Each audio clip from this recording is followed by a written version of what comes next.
We live in a wonderful world that is full of beauty, charm and adventure. There is no end to the adventures we can have if only we seek them with our eyes open. Facts are facts and will not disappear on account of your likes.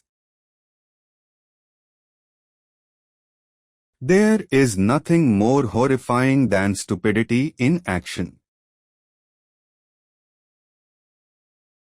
Life is like a game of cards.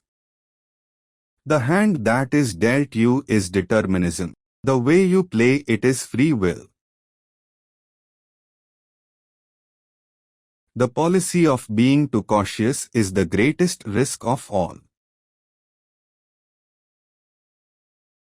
Evil unchecked grows. Evil tolerated poisons the whole system. Who indeed could afford to ignore science today? At every turn we have to seek its aid. The future belongs to science and those who make friends with science. Culture is the widening of the mind and of the spirit. The forces in a capitalist society, if left unchecked, tend to make the rich richer and the poor poorer. Without that passion and urge, there is a gradual oozing out of hope and vitality, a settling down on lower levels of existence, a slow merging into non-existence. We become prisoners of the past and some part of its immobility sticks to us. Politics and religion are obsolete. The time has come for science and spirituality. The best and noblest gifts of humanity cannot be the monopoly of a particular race or country. Its scope may not be limited nor may it be regarded as the miser's hoard buried underground. If any person raises his hand to strike down another on the ground of religion, I shall fight him till the last breath of my life, both as the head of the government and from the outset. The ideals and objectives of yesterday was still ideals of today, but they lost some of their luster and even, as one seemed to go towards them, they lost the shining beauty which had warmed the heart and vitalized the body. Evil triumphed often enough, but what was far worse was the coarsening and distortion of what seemed so right. Was human nature so essentially bad that it would take ages of training, through suffering and misfortune, before it could behave reasonably and raise man above the creature of lust and violence and deceit that he now was? There is no end to the adventures that we can have if only we seek them with our eyes open. Our lives are encumbered with the dead wood of this past. All that is dead and has served its purpose has to go.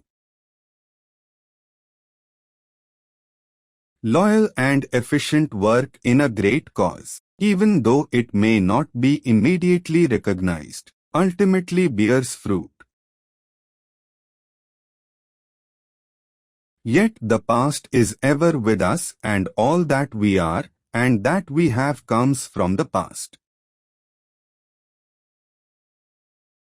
We must remember that what our governments are doing today will set the tone for future administrations. The very powers that may be exercised, perhaps for adequate reasons today, may be exercised later for totally inadequate and perhaps even for objectionable reasons. It is always unsafe to weaken on principles. Time is not measured by the passing of years, but by what one does, what one feels, and what one achieves. Spiritual or any other greatness cannot be founded on lack of freedom and opportunity, or on starvation and misery. A moment comes, which comes but rarely in history, when we step out from the old to the new, when an age ends, and when the soul of a nation, long suppressed, finds utterance. Fine buildings, fine pictures and books and everything that is beautiful are certainly signs of civilization. But an even better sign is a fine man who is unselfish and works with others for the good of all. To work together is better than to work singly, and to work together for the common good is best of all. But, after all, no safeguards are adequate, unless the will to give effect to them fully is present. And yet fear builds its phantoms, which are more fearsome than reality itself. And reality, when calmly analyzed, and its consequences willingly accepted, loses much of its terror.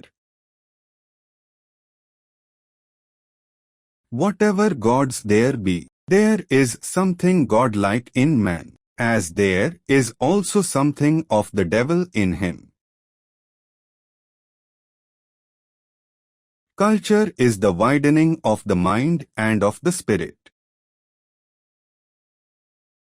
Nationalism is essentially a group memory of past achievements, traditions, and experiences.